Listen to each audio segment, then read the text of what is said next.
January ended up being a pretty great month for horror movies. How many did you watch?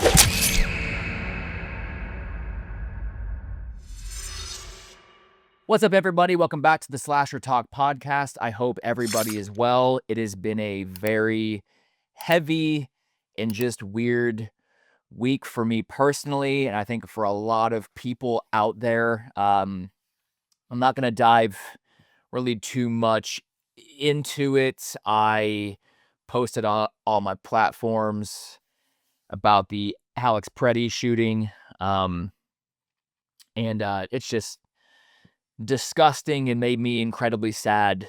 Just been a very heavy week. It's been a weird week as a content creator because it's like, man, like, am I supposed to be just continuing on as normal? Am I supposed to be making, silly videos about home invasion films and horror films and here's some free movies to watch on Tubi? It just very weird road to navigate. So yeah, just a very weird and heavy week. Before we kind of get into the topic of conversation for this week, which is all the movies that I watched in January, I'm going to jump to what's kind of happening next week because I may or may not have a podcast episode come out next week.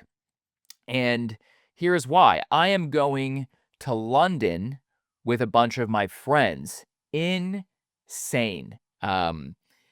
Gigi, Room for Scream, Sydney from Horror Chronicles, our friends Destiny and Eli Chamberlain, we all got invited to the premiere of Gale Yellow Brick Road. We are heading to London for a movie premiere, a horror movie premiere. That's fucking insane. Never did I think that I was even going to get a chance to go to Europe, period. But for a movie premiere, that's crazy. I'm flying out on the 3rd. The premiere is the 4th. So we're all going to be there and meet our good friend Brian from Brian Fears Ghost. He's also coming. So it's going to kind of be like a little family reunion. I cannot wait. We're going to spend a week there. So I'm not sure with all the stuff that I need to get done, just like content-wise, preloading for like TikTok and Facebook and Instagram, all that. If I'm going to have time to sit down and do another podcast, I probably should because this is kind of what I do now. So yeah, just if there isn't a podcast episode next week, you know why. I'm gallivanting around in Europe with my friends. But if there is, you knew that I was responsible this weekend and pre-recorded one. So let's see what happens. This episode, I'm going to focus on the horror movies that I watched in the month of January. I'm going to admit, kind of a slower month for me movie watching wise. I really got out of the habit at the end of last year. So I'm working on jumping back into watching as many films as I can. This Europe trip's not going to help. So February might be a little worse, but I watched 20 movies, which to some people might be like, you watched 20 movies and that was a slow month? Yeah, I'm a fucking psycho. So I watched 20 movies. We're going to go through the ones that I watched and just kind of give like brief synopsis and some brief reviews. I thought that would be kind of fun. There are a couple that I'm not going to be able to talk about in detail because they're on review embargoes. But I want to touch on a couple of films that I will watch. I'm going to one tonight, actually. So this month we'll wrap up about, 20 plus films. I'm watching Iron Lung tonight, and then this weekend I'll watch Send Help. So at least bare minimum 22.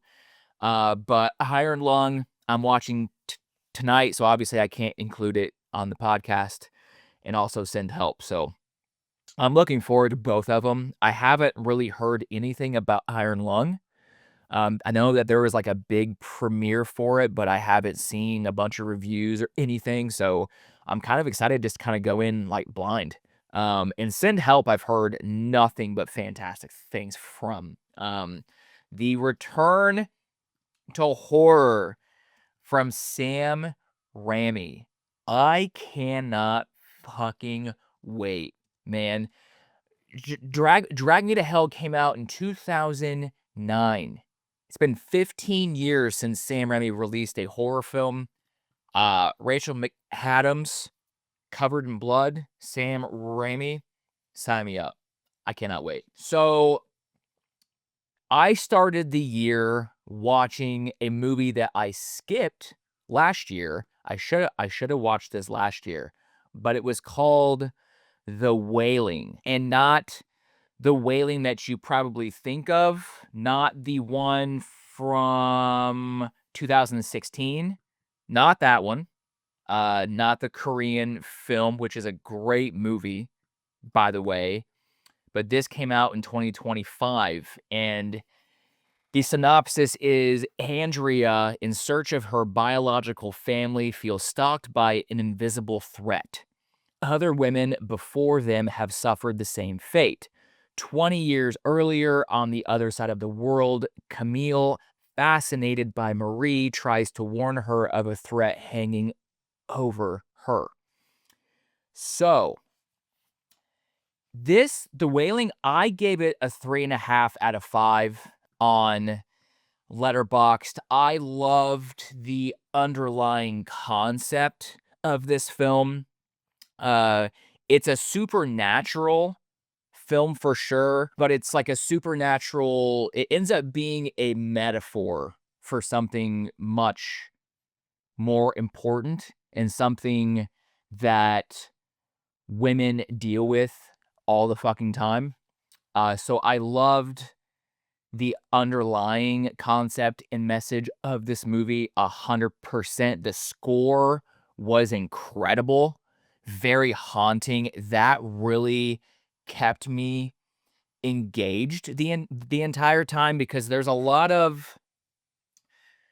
some scenes where it really started to drag for me, particularly in the middle of the film, but this film does a fantastic job, primarily through the score, of just creating this overwhelming sense of like looming dread.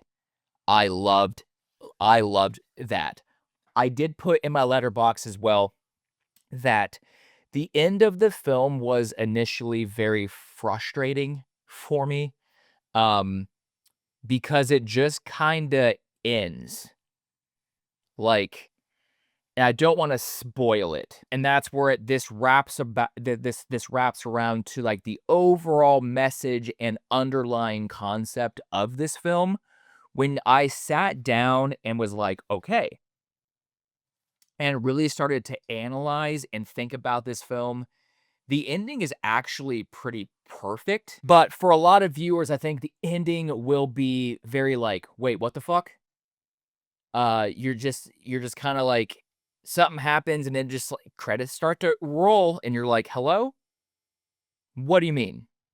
Um, Definitely a slow burn film. I would say if you're a massive fan of It Follows, this is gonna be for you. I'm not a massive fan of It Follows. I've tried. I've watched that film 4 times, and people always say, "Justin, if you've watched a film 4 times, you like the film." I'm trying to force myself to like this film. Everybody else seems to love It Follows, and I think it's got some great cinematography and the score is incredible. But there's just specifically the ending of that film. I didn't even watch It Follows in January. We're going down that rabbit hole. Anyway, I think I liked The Wailing more than It Follows. But if you like It Follows and you haven't seen The Wailing, definitely check that out. Let me see. The Wailing was directed by, because people always ask me, they're like, well, 2016, which one is it? The Wailing, directed by Pedro Martin Calero. I fucked his last name up. I'm sorry, but yeah. So there's that. Movie 2, I watched Cold Prey. This is a very underrated slasher film from what is it? Is it Scandinavian? Cold Prey movie. I'm terrible at this, guys. It's Norwegian, not Scandinavian. It's Norwegian. Fucking idiot. Okay. So, Cold Prey is a Norwegian slasher, very underrated trilogy. Hardly anybody talks about this trilogy. But I wanted to rewatch it. I could not find Cold Prey 3. It's not available anywhere to stream, which I thought was unfortunate, which is why it's very important to buy physical media. Physical media forever. Gonna have to go on and buy all 3 of these on physical media because it's not available to watch online. Fuckers. Cold Prey, 2006, directed by Roar Uthog. When one of them breaks a leg, 5 friends snowboarding in the Norwegian mountains, Norwegian, not Scandinavian, take shelter in an abandoned ski lodge and soon realize they're not alone. This is one of those films that I think doesn't get talked about a lot because overall, it's not incredibly exciting. There is a big lull in slasher vibes. It's like 40 minutes until the first kill, which for a slasher film in general, I feel like you waited 40 minutes for the first kill. What the fuck are you doing? But once it starts, it's great.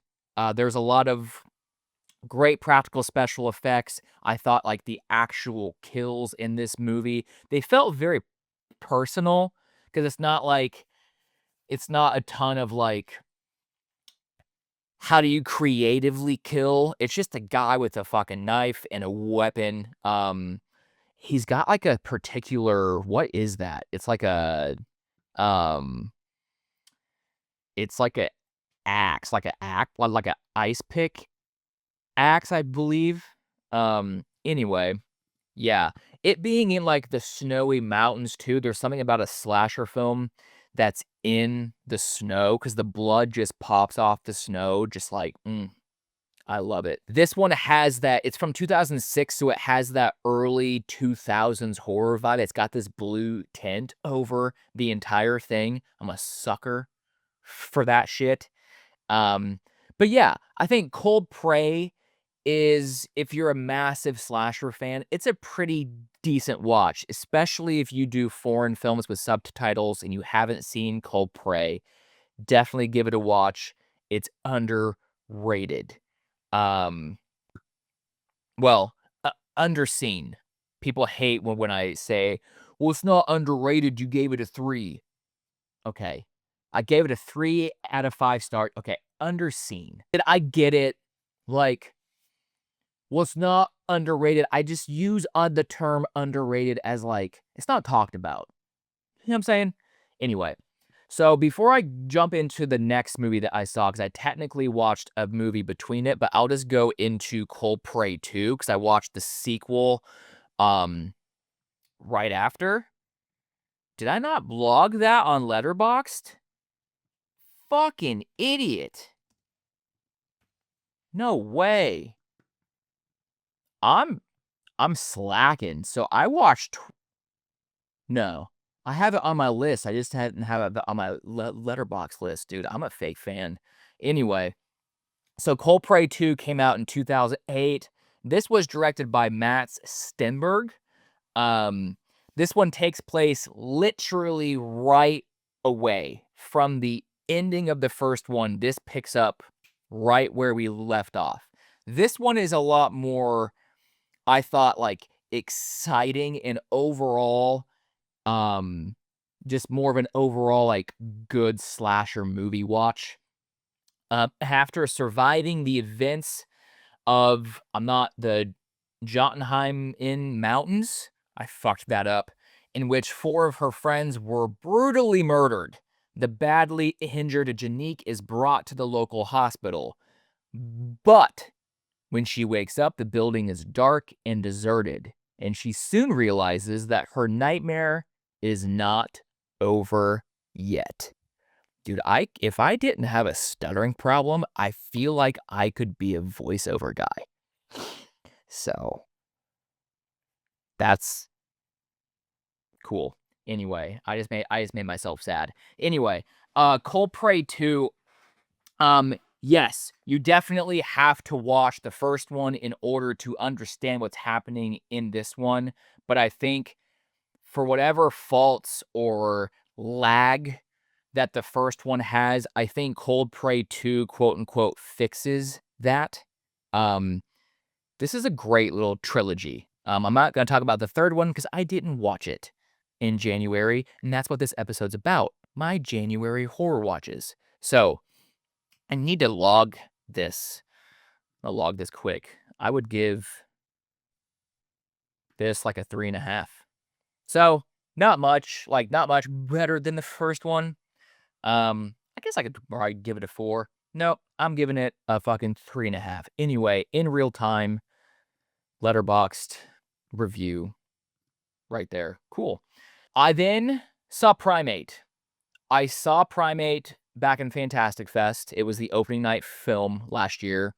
Loved it, but I had to go watch it again in theaters because I loved Primate so fucking much. Which I think I'm looking at, dude. Hell, what the fuck? Are you joking? If this movie has a 2.7 on Letterboxd. I swear, I don't want to say this because it's going to sound judgy or gatekeepery or snobbish or whatever, but I swear horror movie fans are sometimes just the most cruel and harsh reviewers.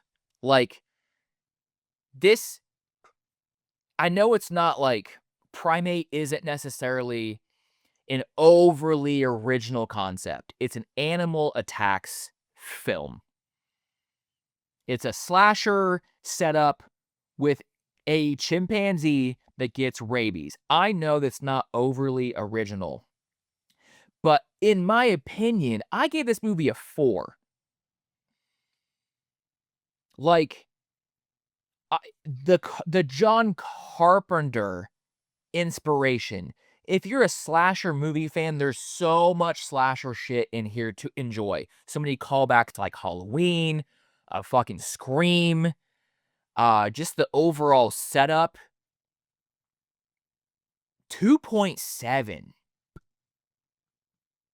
Damn, I don't know. That hurts my soul. Anyway, home from college, Lucy reunites with family, including their pet chimp, Ben. Ben contracts rabies during a pool party and turns aggressive. Lucy and friends barricade in a pool, devising ways to survive the vicious chimp. 2.7. I'm crashing out in real time. I'm crashing out in real fucking time.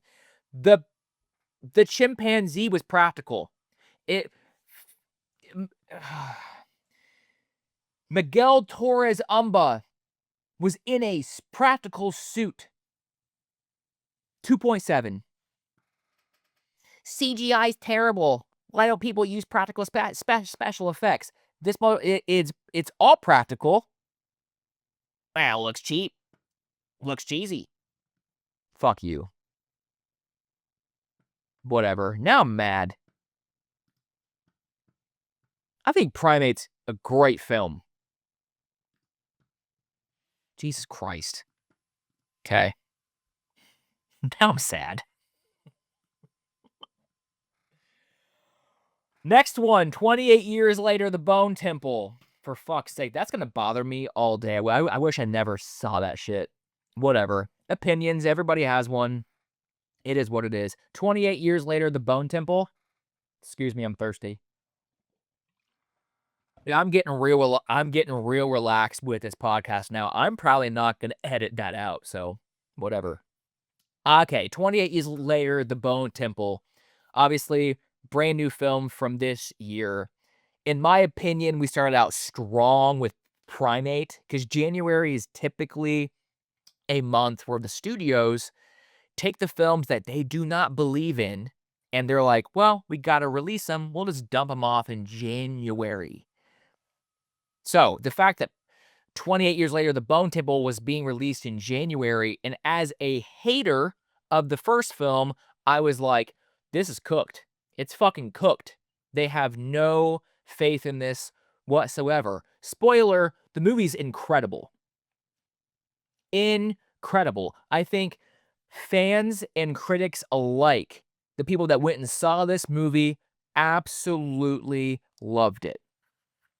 And it somehow bombed, which is crazy to me. That's a whole other podcast. I think with the reception of 28 years later, the first one, really just made a bunch of people even avoid watching the sequel. They hated it so much. It was critically acclaimed, but overall, a lot of like general audiences didn't fuck with the first one. And I think that you saw that show up in the box office results of 28 years later, The Bone Temple. But I personally was going to give it a shot. I was shocked how much I loved this. I'll give you a synopsis. Dr. Kelson finds himself in a shocking new relationship with consequences that could change the world as they know it. And Spike's encounter with Jimmy Crystal becomes a nightmare he can't escape. This film basically picks up not right where we left off, not after the whole Power Ranger shit, but like the Jimmies bring Spike into their gang cult at the end of the first one, and that is the first thing that we see in the sequel is the next thing that fucking happens. So you pick up right where you left off, and I thought Nia DaCosta literally saved this trilogy. I am so excited to watch the third one. If they do not give Nia DaCosta the third film, there is a problem, in my opinion, because her direction, what she did with this film, I know the first one is very critically acclaimed, and like Danny Boyle has a certain way of doing films, and he's more experimental and things. It just didn't work for me personally. I love 28 Days. I love that film, but 28 Years, it just didn't vibe with me. What Nia DaCosta did with this film was nothing short of just art. I thought it was incredible. The Jimmy cult, don't fuck with the Jimmies. She handled, I thought, the silliness of the end of the first one. It's still here, but it never crossed a line into like cheesy. Their humor and their silliness with how she directed and she walked that fine line, it made it unsettling.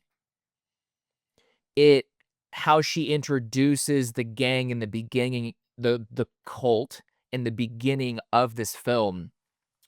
From then on, when they're kind of being silly, you just have this pit in your stomach about, man, this gang, specifically Jimmy Crystal, can flip at any given time with a snap of a fucking finger, and this dude is crazy. Their charity.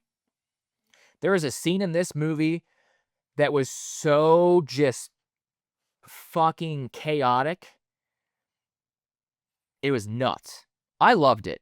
I cannot wait. And the setup going at the end of this one into the third one, I just nothing short of give me the third one right now. Did not see that coming because I did not like the first one in the slightest.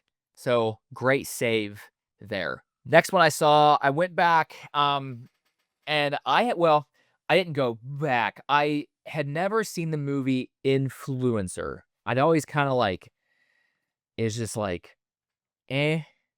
It wasn't really anything that I really wanted to watch. It didn't seem like my kind of thing, but the new one came out at the end of last year. And I want to give it a watch, but I haven't yet, and that's because I really didn't like the first one. Influencer 2022, directed by Curtis David Harder. While struggling on a solo backpacking trip in Thailand, social media influencer Madison meets CW, who travels with ease and shows her a more uninhibited way of living. But CW's interest in her takes a darker turn. I thought that this was, I gave it a 2 out of 5. Reverse, 28 years later, Bone Temple, I gave it 4.5. It just didn't feel like a 5-star film walking out, but it's probably a 5-star film. Fast forward, Influencer, I gave 2 out of 5.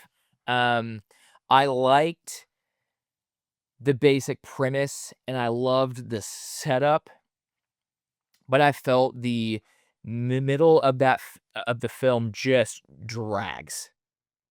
And there wasn't enough for me personally to like keep engaged. It's just what it is. And a lot of the acting throughout the film, it just really took me out of the film. So I don't know. Just overall wasn't for me personally. You probably hear my square squeaking, my chair squeaking. I'm a fucking idiot. Anyway, but I didn't like it enough to where I haven't checked out the sequel yet. I'll probably watch it next month, but low key not looking forward to it. Next film I saw was The Confession. This just recently came out. I can finally like talk about it in full. It's a newer film, directed by Will Cannon. A woman finds her late father's tape confessing to murder tied to an evil force. Now her son shows the same darkness, and she must fight to stop it. I didn't know the whole like evil force thing going into the film. The only thing that I knew was this woman finds a tape left by her father who's no longer around. And this tape confesses to a murder. And I was like, all in. I love that setup. I love the premise. But fuck, did I lose my interest in this movie really, really fast. There are so many times in this movie that it just felt so unnatural, and it just didn't feel natural. It felt like you were watching a movie. You know, it just, and there were several times where she was like walking out to the tree and like this light was going on and off in, at the house. And like, it just felt timed and it felt like, oh, go out to here, wait 9 seconds and then look. It just felt like so set up and just so unnatural. The writing was just weird. I don't know. It wasn't for me. I wish the movie well, but nope. Not for me, dog. I then watched a film on Hulu that was kind of making the rounds on TikTok for a second. It was called No Me Sigas, but on Letterboxd, it's called Don't Follow Me. Don't follow me. Don't follow me. Don't follow me. That's me trying to work my stutter out. Anyway, it's on Hulu. It's definitely I think it's a Spanish film directed by Eduardo Luconia and Ximena Garcia Luconia. Again, I'm so sorry for butchering the fucking names. Jesus. Obsessed with going viral with her videos of ghosts and paranormal events, aspiring influencer Carla moves into a famous haunted building. There, she begins faking ghostly apparitions to gain more followers, unaware that a real evil entity resides in her apartment and will torment her until no one, not even she, can distinguish what's real and what is not. I, again, love the premise, and I think it's one of those films similar to Influencer about, like, the state of social media and everybody's desire to be seen and everybody's desire to gain a following and hit that serotonin and that dopamine of, like, getting a ton of followers and likes and views and going viral. Like, that's where everybody right now in our society, I guess not everybody, but like everybody in my circle. And I feel like everybody would love to like quit their job and be a famous influencer. Go follow me. I gave like a 2.5. Think I liked this less than most people. I thought it was a decent watch. It was very jump scare heavy and like the type of jump scare where it's like it's a jump scare followed with a very loud noise to help just like startle you. And I don't mind those, but when it's like boom, boom, boom, like over, I'm like, okay, we get it. It's a jump scare. Christ. In my letterbox review, I said I never really got attached to any of the characters, and the movie just didn't overall hold my complete attention, which is very, very true because I wrote it.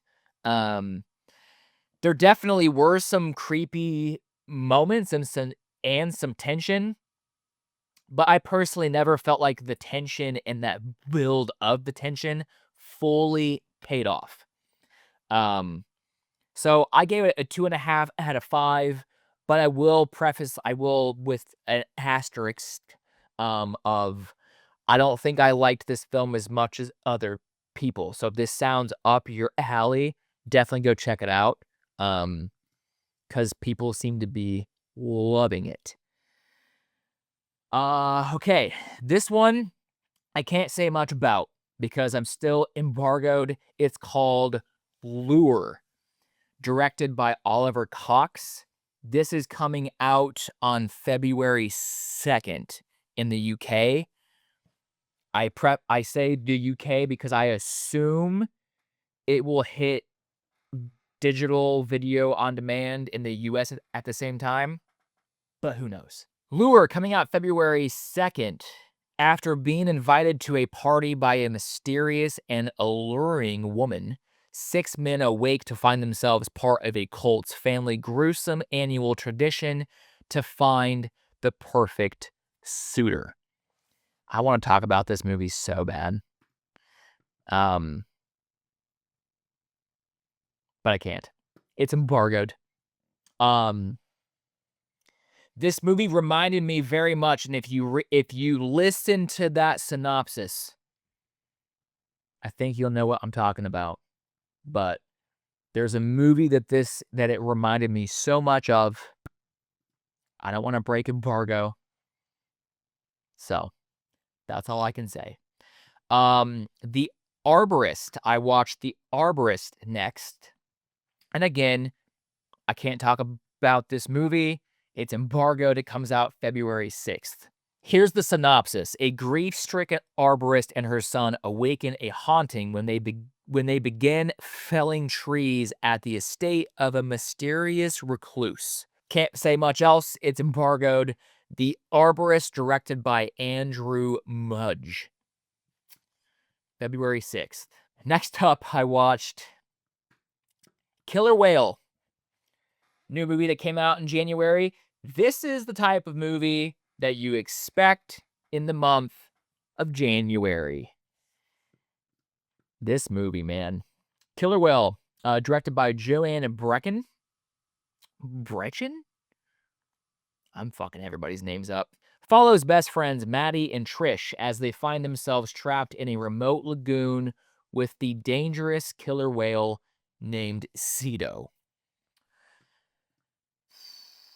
This movie, it is essentially The Shallows, but nowhere near as good. This kind of film, I go into it expecting it, to be a little silly, to be outrageous. It's an animal attacks movie about a killer whale. But the plot in this movie was so wildly unbelievable. I just couldn't look past it.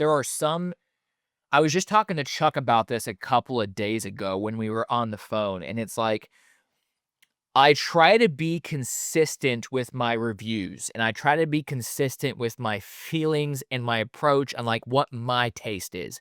There are some films that I can watch, and I might find something to be like, I might find a plot hole. I might find something to be a little bit unbelievable. Maybe it's a little bit silly, but I can like look past that and think it was a good film. But then there's movies that I just go, this was so unbelievable, it just took me out of the entire film. And I don't think that that's like, how can I overlook one thing and then it ruin another film? It's not fair. Maybe. But this was a film that it just immediately, I was just like, what the fuck are you talking about?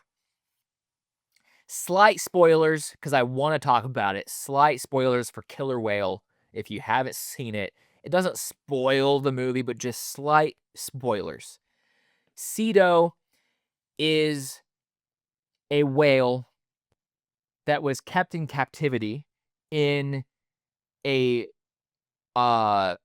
theme park, kind of like SeaWorld. And literally, it's in captivity. It kills a person. And what feels like under 12 hours later, it's trapped in this lagoon. What the fuck are you talking about? What? Anyway, I was just like, huh? Cool. So just the plot was just like, okay, whatever. But there wasn't enough like badass carnage.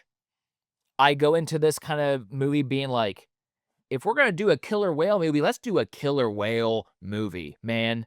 And a lot of it, I say The Shallows because a lot of this movie is Trish and her friend. I literally just read it. I don't remember. Maddie and Trish sitting on a fucking rock in the middle of this lagoon, just chatting. There's a drama. There's a plot that's set up in the beginning of the film. That they're discussing and like the whole reason of this trip and all that. And they're just like trying to like wave down planes and scream at boats and just yell help, and like that they're on this rock as the killer whale's like circling and hunting. So it's very The Shallows inspired. The CGI was so distracting. I'm not even just talking about the whale, because there are some moments that it feels like they used a practical whale head to come out of the water, and then it looked great. But there are some moments where you're like, yeah, that's a fake whale. But I'm not even talking about that. I read that they filmed on location. Yes, they did film in a tank for some of, I'm guessing, the underwater shots. and maybe there were some shots of them, like, on the rock that were in the tank for sure, but they said that they filmed on location, and almost every single shot where you can see Trish and Maddie, like, standing up on the rock or they're sitting down and you can see the sky behind them, it looks so fucking fake. It looks like an LED screen, and, like, the lighting doesn't quite match or it just looks like, "What the hell is happening?" So it was very distracting. Um, Really weird choice in my opinion. Um, but like I said in my Letterboxd review, it's not the worst animal attacks movie that I've seen, but, like, this could have been tweaked to be so much better. They didn't even really dive into the behavior of a killer whale, like, how it, like, plays with its food and stuff. Like, it just, like, it was basically The Shallows, but instead of a fucking shark, it was a whale that happened to be in captivity less than 6 hours ago. So, I wouldn't spend $6.99 watching that, but if it sounds up your alley, there you go. Um, Next I watched a film called The Other, another film that I skipped last year. I watched like 380 some films last year, and I skipped this one. I don't know. I think it's like the cover. It just felt very much like it was gonna be like horror comedy. And horror comedy is just such hit and miss for me personally. Um, but I really enjoyed this film. I gave it a 3.5 out of 5. It was directed by Paul Etheridge. It's called The Other. Unable to conceive, a couple seeks to build a family with a young orphan, survivor of tragic childhood. But their act of love turns to horror when they realize the violence in their foster's past has returned to destroy their new family. There is a movie that this reminded me of so much. It's not exact, but definitely, in my opinion, heavily inspired by. But if I tell you that movie, it's going to spoil this one. Because what I enjoyed so much about this film was the third act. The last 20 minutes or so of this movie goes so off the fucking rails that I was just like, hell yeah, brother. You went there and you just swung. I loved it. The movie has its flaws, but this one did not go where I thought it was going to go.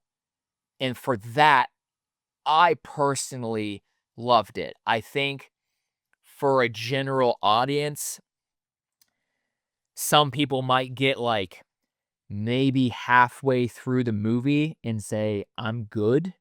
Um, but if you haven't seen The Other, definitely follow through until the end. I personally don't think that you will regret it. So, next one. Forget Me Not from 2009. I ironically forgot about this movie until Sydney. I brought this up last week. Until Sydney put it on one of her like 2000s forgotten about films or whatever, and I was like, oh man, like I love that poster. I'm gonna go watch this film, and I started watching it, and I was like, motherfucker, I've seen this movie. So that's ironic. Um, this is such the epitome of a 2000s horror movie. The way it looks, all like the cast is hot. Just the overall execution of this film is just so 2000s. Forget Me Not 2009, directed by Tyler Oliver. It's graduation weekend, and Sandy Channing, the popular class president of her small town high school, should be enjoying the time of her life. But when her friends start disappearing, Sandy discovers they have unwittingly awakened the vengeful spirit of a girl they wronged long ago. Fighting for her sanity, Sandy must unlock a dark secret from her own past before it's too late. I said in my Letterboxd review that this is the kind of movie that arguably, objectively, debatable, that it's a great film, but I like it. I love the concept, and I said in my review too, I would love to see this. Will this ever happen? Absolutely not. But if Mike Flanagan or Andy Muschietti, who did the Welcome to Derry and It Chapter 1 and 2, he did Mama, as well. If either one of those, specifically Mike Flanagan, were to get a hold of this, I would love to see this redone for, like, modern times. I say modern times, it was 2009, but yeah, I really liked going back to revisit that film. Then I watched a film called Monolith. Again, one that I just skipped. And I think it's because of like my overall taste over the years, especially from watching so many horror films start in like 2024 when I did the horror hunt challenge. I think my taste for horror films has really like developed and evolved, and I've really honed in on like the kind of stuff that I just really personally like. And back in 2022, I was dealing with a lot. But Monolith just wasn't ever a film that I was like, yeah, I'm gonna sit down and watch this, because it was very audio driven. Um, but I started seeing this talked about a lot because of the undertone. I've been talking about the undertone a lot. It's coming out this year. A24 picked it up. It's incredible. Incredible. So fucking scary, man. Oh shit. I should go watch Monolith then. 2022, directed by Matt Vesely. A desperate young journalist turns to podcasting to salvage her career, but her rush to make headlines leads her to an alien conspiracy. I didn't even read the synopsis when I watched this. I was just like, one morning, being like, I need to watch a movie. You have to watch a movie. Watch a movie. Oh, Monolith. Where's that streaming? I'll just watch that. Just hit play. I thought it was such a good movie. I gave it a 3.5 out of 5. I don't think it is as much of a like scary film. It's not as much of like a horror, scary, haunted type of movie like The Undertone is, and I think that's more so my vibe. But it's isolated, one location, it's audio driven, is, she's Lily Sullivan's character is, she's running a podcast. I 100% get the comparison to when the Undertone trailer came out, why people were saying that. 100%. But this is a type of film that goes again and proves you don't have to have a big visual spectacle to just be locked the fuck in, because the slow build of this story and the mystery, obviously you kind of get a quick vibe of like, oh, UFOs, extraterrestrial, alien, this stuff is like what she's getting into is like not from this world vibe. And I think like the overall, like the build up to the ending, I don't know that the ending is like incredibly satisfying, but I loved how you could look at the ending and the overall film in two different ways. And I think whichever way you look at the film, it works. So overall, I very much enjoyed that film. Next one I watched was The Girl Who Got Away. This was made back in 2021, directed by Michael Morrissey. A female serial killer who killed 4 young girls is sent away to prison, but a 5th victim escaped with her life. 20 years later, the killer escapes and begins hunting for the one who got away. I gave this a 3 out of 5. I watched it on Netflix. I went into it blind. I was actually going through trying to like get an idea of like content that I could make for my Europe trip. So I was on Netflix looking around, being like, what movies do Netflix have? Maybe I can put a list of like horror movies to watch on Netflix, because that always does well. And I saw that they just added this. I was like, oh shit, haven't watched that. Let me give it a watch. So I went into it blind, had no idea even what it was about. Loved the setup, but as it kind of went, I kind of slowly drifted. I slowly kind of lost interest. I could feel I could feel myself like wanting to pick up my phone and like, oh, what's that? What's Facebook up to and things like that. So I wasn't totally locked in. Some of the acting felt off, and it just took me, like, the acting took me out of the film as well. But I loved the concept and all of what it was trying to do. I just felt like it could have been edited and, like, cut down. But like I said in my review, if you feel like you've seen everything and you haven't seen this, it's worth a one-time watch.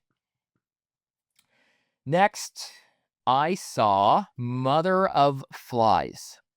This is one I could have seen last year at Fantastic Fest, but due to scheduling, I couldn't sneak it in. Or it might have been up against another film that I wanted to see more. I don't remember the specifics there, but it was at Fantastic Fest. I was pretty bummed that I missed it. This is the new horror film from the Addams Family.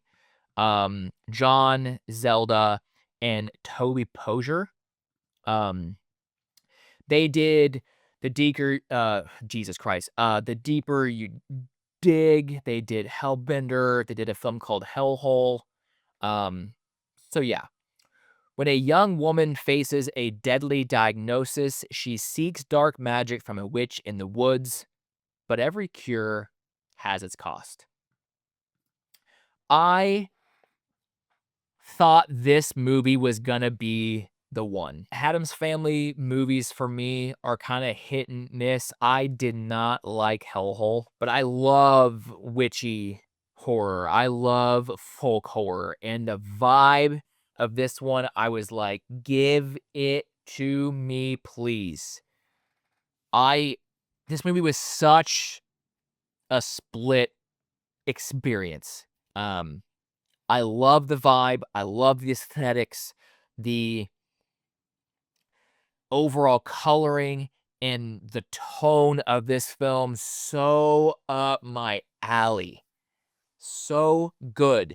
There was some grotesque and very unsettling, creepy imagery that they created. Loved all that. Very surreal. Very good. Overall, my favorite, just overall, like, tone and aesthetic of the Addams Family's films. Loved it. However, it's a very slow-paced film, which I don't hate. I love slow burn films. But again, it just did not hold my attention the entire time, and part of the reason was the acting. And I just feel like such a jackass, because this family, I give them so much credit because they create these films as a family. And I love that. As a family, you're being creative together. They make a lot of the music for these films. They write and they act and they film and this is a family venture. And I love that. But that also means like maybe you're not a great actor. And there were just several moments that again it just didn't feel natural. It felt like actors delivering lines that were written for a script. And there are moments where everything works really well, but there are just so it's not all terrible, but there are just and I don't even want to say terrible because that just sounds so harsh and mean, but there were just several moments where I was like, okay, I'm now taken out of the world of this film. I'm very aware that I'm watching a family film, if that makes any sense whatsoever. Um, so yeah, I think this very same idea, if they would have gotten more experienced actors to act within this film and just focus on the same as, overall visuals and all that, like, I think it would have just been that much better. But as it sits, I gave it a 2.5 out of 5. If you love folk and witchy shit, definitely give this a watch on Shudder. Again, I will forever watch whatever film the Addams Family releases. I think it's incredible what they are doing. And in general, I like their films. This one, I just thought was gonna be the 4.5 out of 5, like, fuck yeah. And for me, it was not. Moving on to the next one. He's Watching You. This is a brand new slasher film that came out this year. It also goes by the title Black Spines. On Letterboxd, I think they swapped it. They did swap it. On Letterboxd, it was under Black Spines, but now they swapped it to He's Watching You. Interesting. But if you go to watch this film and you can't find the film called He's Watching You, directed by Jordan Foss, try looking up Black Spines. It might be under that. The synopsis. We are in the sleepy town of Page Hollow, where a string of gruesome murders shatters this quiet community. Shortly after the first killings, outcast high school photographer Cameron discovers a collection of mysterious VHS tapes that may contain cryptic clues to the murders. His discovery launches him into a harrowing race against time down a path of terrifying revelations where the killer may be closer than he ever imagined. I went into this film blind.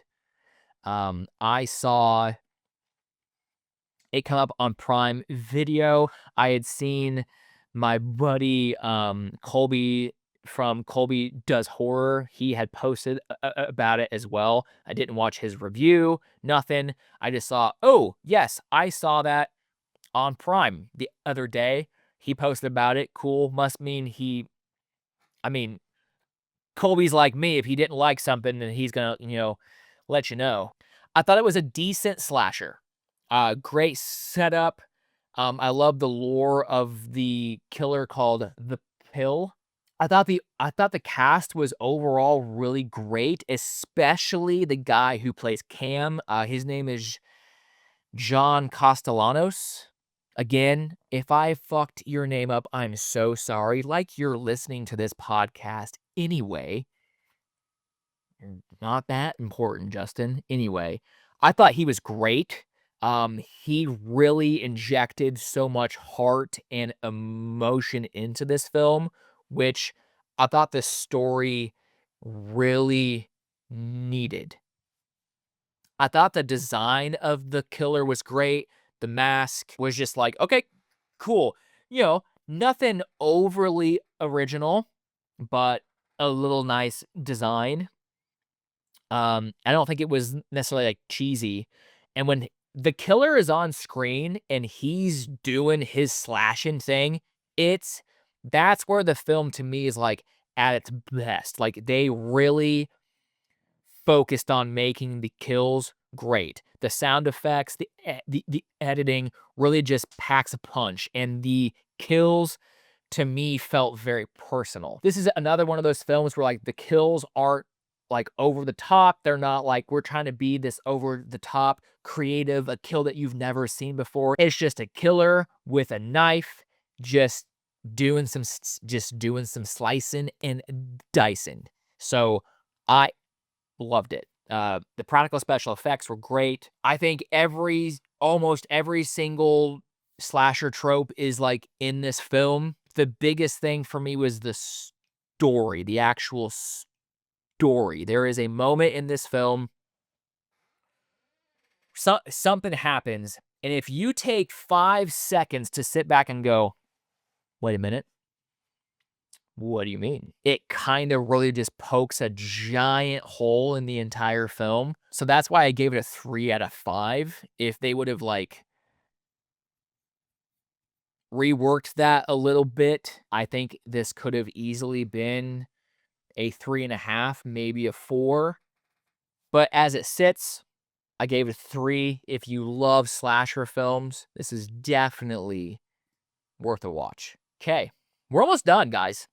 Next I watched Silent House from 2011, starring Elizabeth Olsen. This was another one of those films when I was on Netflix looking for movies to recommend for, content for next week. I saw Silent House was new to Netflix. I was like, oh shit, I haven't seen Silent House in years, probably back when it first came out in 2011. So I wanted to rewatch it because I remember liking this film. But it has a 2.6 on Letterboxd, so I'm like, ooh, people in general didn't seem to like it. This is a remake of a Spanish film called The Silent House.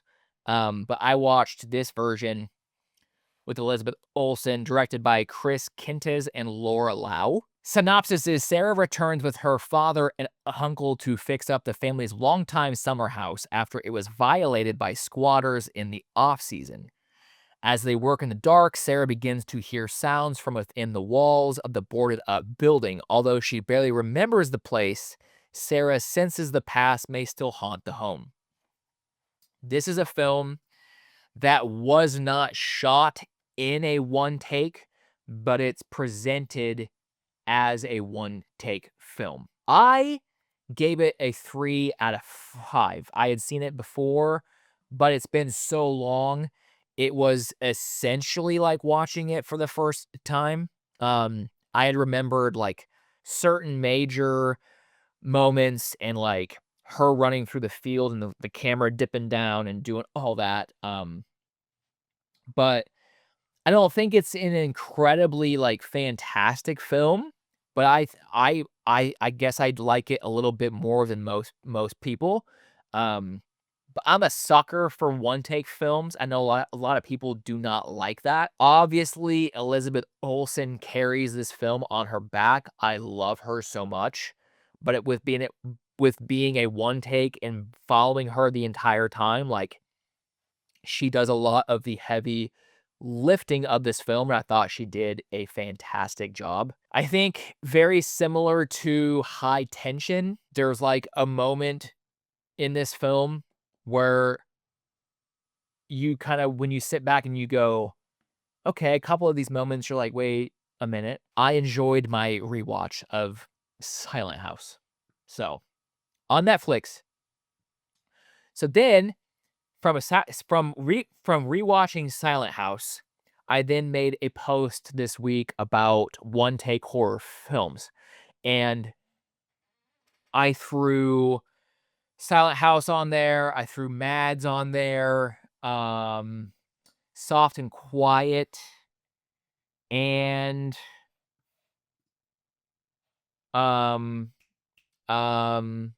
Unfriended. Dude, you see how my fucking brain works? I just did that this week, and I'm like, what did I put on there? Jackass. Anyway, I did not include this film that I'm going to talk about next, One Cut of the Dead. And so many people were like, you forgot One Cut of the Dead. That's also a one take. I didn't include One Cut of the Dead on that list because all the other films from beginning to end is a one take. It is at least edited to appear like a one take film. One Cut of the Dead, the film inside the film of One Cut of the Dead. If you've never seen this movie, hold on. One Cut of the Dead was from 2017. Real zombies arrive and terrorize the crew of a zombie film being shot in an abandoned warehouse said to be the site of military experiments on humans. So they are shooting a movie called One Cut of the Dead within the movie that you're watching called One Cut of the Dead. The One Cut of the Dead movie that they are filming inside the movie, when you see that final cut, yes, that is a one take. And it's very, very well done. But the overall movie that the audience watches is not. If that makes, it's like One Cut of the Dead Inception. I confused all of you. I know I did. But this was a film that I rewatched. I hadn't seen it for a while, and dude, this film just knows exactly what it is and wants to be. It's one of those films that even on a second watch, no, I think it's even better on a second watch. But if you've never seen the film, if you're watching it for the first time, it's a film that, because you watch the one cut, you watch the one take first, and it may not be your vibe of a film, but this is a movie that as the movie continues, this movie only gets better and better and better. So if you've never seen One Cut of the Dead and you like horror comedy, like horror meta comedy vibes, please watch this film. It is so fucking good. But again, if you're 10 to 15 minutes in and you're like, brother, this is dumb as hell, just trust me. Please finish the rest of the film. It's so fucking good. Last movie, last one for the podcast. I'm going to go see Iron Lung tonight and send help over the weekend. Might sneak another movie in. Who knows? But I watched Green Room yesterday. I rewatched Green Room yesterday. Again, I was on that Netflix. I'm like on Netflix looking for films. I'm like, ooh, shit, it got Green Room. And for no particular reason, I'm like, hey, I want to see some Nazis get killed. It's always good. It's always a great time. Overall, gave Green Room a 3.5 on Letterboxd. It's from 2015, directed by Jeremy Saulnier. A punk rock band is forced to fight for survival after witnessing an attack of violence at a skinhead bar. This is an A24 film. Again, I mean, I don't think that you can have a bad time watching a movie about a bunch of people killing some Nazis. But I will say, my biggest gripe with this movie is it does start to feel a bit redundant at times, because you have this smaller group of people locked in a green room, and you have all these Nazi fucks led by the great Patrick Stewart. And I get that they were trying to like make it quick and make it easy and make it an easy cleanup and all that kind of stuff, so that they could get away with them taking this band out. But at some point, it's just like you have a big group of Nazis and they're locked in this green room. Just rush them. Just go take them out. Because there's like 2 or 3 times in this movie, maybe 4, where like they go to leave the green room, something happens, and they just run back to the green room and lock the door. And it's like, okay, all right. So that's kind of weird, but the practical special effects, when used, great. I love the overall tone and the aesthetic of this movie. It's dark, but it's gorgeous. It has this like blue green. I loved it. But yeah, I gave it a 3.5 out of 5. So there is my 20 movies that I've watched so far in the month of January. It's going to probably be 22. I don't know that I'm going to watch anything else past Iron Lung or Send Help. I just don't think I'm going to have the time. I need to pre-record some more content for TikTok, make some more photos and stuff for Facebook, and just kind of like pack and do laundry and maybe be not a piece of shit human, and like go buy some clothes that's not a black hoodie and sweatpants for London, but we'll see if that happens. So yeah, I was so looking forward to this conversation with you guys. I don't know. This is episode 4. I find myself constantly thinking about what am I going to talk about this week. I hope I don't disappoint the audience that is listening to this, because like I want this to grow and be something that people look forward to every week. So I don't want to disappoint you guys or whatever, but like after the week that we have all had, I very much was like looking forward to just sitting down this morning, turning on my phone and just chatting. So I loved this. This is such like just so cathartic for me personally. Just kind of I'm getting used to just like once a week I sit down and I talked to the Slasher Talk people, my Slasher Talk listeners, and that's so cool. So, but I will probably pre-record something for next week. But if not, I will be in London. And I will come back the following week and tell you guys all about it.